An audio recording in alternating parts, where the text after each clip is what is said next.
1901 का साल था। गर्मियों की एक खामोश दोपहर, जब मिस एलियनोर मोबरली और एनी जॉर्डीन, दो इज्जतदार बरतानवी खवातीन, फ्रांस के शहर वर्सीलस के महल में सैर के लिए पहुंचे।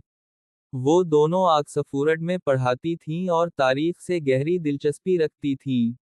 महल की चमकती राहदारियों और बागों में वो माजी की झलकियां देखना चाहती थीं।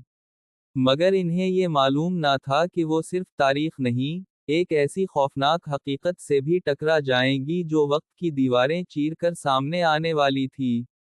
महल के बागात में चलते चलते अचानक एक अजीब सा सन्नाटा छा गया। हुआ जैसे रुक गई हो, परिंदे खामोश, और धूप की रोशनी मध्यम पड़ने लगी।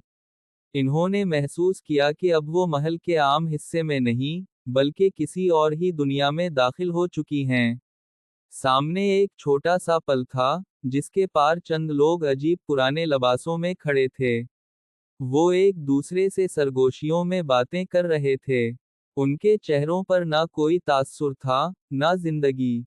मोबरली ने जब एक शख्स को देखा जिसका चेहरा बदशक्ल और बेजान लग रहा था, तो उसके दिल की धड़कन तेज हो गई। क्या तुमने उसे देखा? मोबरली ने जॉर्डीन से आहिस्ता पूछा। हाँ, मगर कुछ ठीक नहीं लग रहा। ये लोग जैसे यहाँ के नहीं। इन्होंने चलना जारी रखा। आगे एक औरत दरख्त के नीचे बैठी थी, सफेद लिबास में, आंखें खाली, चेहरे पर उदासी की इंतहा। जॉर्डीन को लगा जैसे इस औरत की आंखें उन्हें घूर रही हैं, जैसे मदद मांग रही हूं। अचानक एक आवाज आई, जैसे किसी ने आहिस्ता से पुकारा हो, मदद करो। वो आ रहा है। दोनों ने चौंक कर पीछे देखा, मगर वहां कोई ना था। उनके पैरों के नीचे जमीन सर्द होने लगी, जैसे वो बर्फ पर चल रही हूं।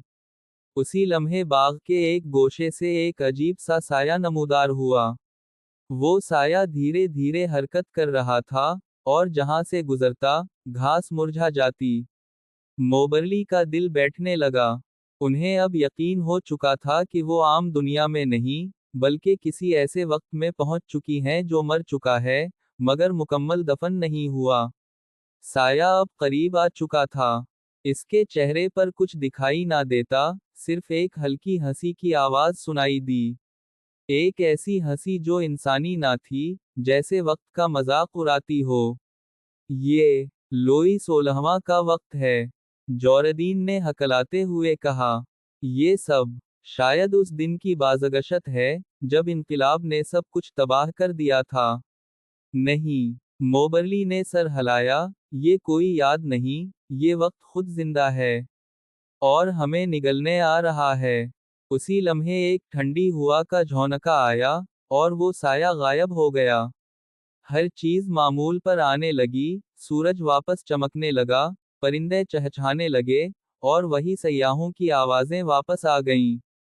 दोनों ने एक दूसरे की तरफ देखा, और बना कुछ कहे तेजी से महल से निकल गईं। कई दिनों तक वो खामोश रहीं, मगर जब दोबारा उस वाक़ये पर बात की, तो इन्होंने अलग अलग वक्त में यादें लिखें, और हैरानकिन बात ये थी कि उनकी तफसीलात बिल्कुल एक जैसी थीं। कुछ लोगों ने कहा ये सिर्फ वहम था, मगर कई माहिरीन ने बाद में तस्दीक की कि जिन जगहों का जिक्र इन्होंने किया, वो वाकई इनकलाब फ्रांस के दूर में इस्तेमाल होती थीं, खास तौर पर वही बाग जहां मलका मारी इंतवानीत आखिरी बार दिखाई दी थी। लेकिन सवाल ये है कि अगर वो सिर्फ एक पुराना ख्वाब था, तो उस दिन हुआ क्यों रुक गई थी? रोशनी मध्यम क्यों हो गई थी?